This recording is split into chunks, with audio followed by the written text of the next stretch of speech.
নমস্কার, ঘরোয়া রান্নাঘরে সকলকে স্বাগত। আজ আমি আয়োজন করেছি ঘরোয়া সুস্বাদু মচমচে পেঁয়াজি তৈরি। দেখুন কিভাবে পেঁয়াজি তৈরি করছি। পেঁয়াজ কেটে নিয়ে এসেছি, পরিমাণ মতো পেঁয়াজ কেটেছি, মাঝারি ধরনের করে, খুব বড় না ছোট না। কয়েক কুচি কাঁচা ঝাল নিয়ে এসেছি, ঝালের পরিমাণ বেশি হলে বাচ্চারা খেতে পারবে না। আরও নিচ্ছি পরিমাণ মতো লবণ, অল্প একটু শুকনো ঝালের গুঁড়া, পরিমাণ মতো হলুদ গুঁড়া। এবার কি করব, সমস্ত উপকরণ একসঙ্গে সুন্দর করে মেখে ফেলব, তাতে জলা জলা অংশ তৈরি হবে। এবার হাফ চামচ ময়দা দিয়ে দিলাম, আর দিব 2 চামচ বেসন দিয়ে কোনো প্রকারের বাইরে জল না দিয়ে এই জলা ভাব থেকে যতক্ষণ সম্ভব মাখিয়ে ফেলব। যখন দেখব মাখনাটা তৈরি হচ্ছে না, তখন সামান্য এক ছিটে বাইরের জল দিয়ে দেব। দেখুন মাখনাটা সুন্দর করে তৈরি করে ফেলেছি। যখন দেখব হাতে আঠালো আঠালো ভাব আসছে, তখন পেঁয়াজির এই খামিটা তৈরি করা হয়ে যাবে। পেঁয়াজি তৈরির জন্য পাত্রে যথেষ্ট পরিমাণে তেল বসিয়ে চুলোটা অন করে তেল সুন্দর করে গরম করে নেব। তেল দিয়ে ভালোভাবে ধোয়া উঠবে। এই দেখুন এইভাবে ছোট ছোট করে যতদূর সম্ভব তেলে যতটা ধরে ততটাই আমি দেওয়ার চেষ্টা করব। এভাবে ছোট ছোট করে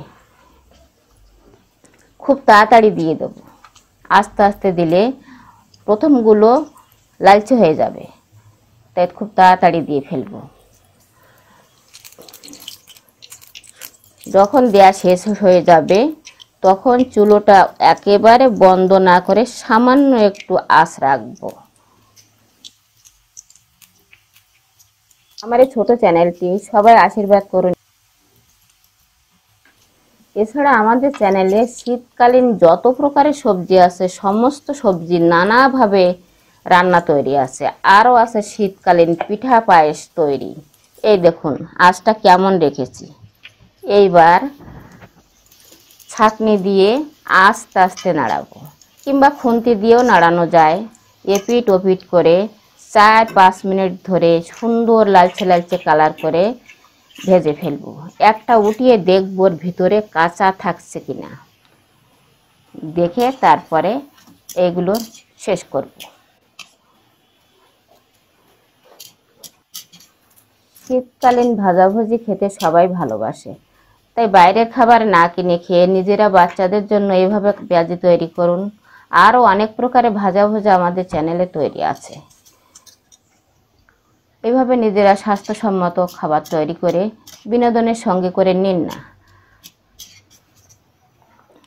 দেখুন কত সুন্দর কালার আসছে, দেখেই খেতে মন চাইছে। একেবারে মচমচে পেঁয়াজি ভাজা।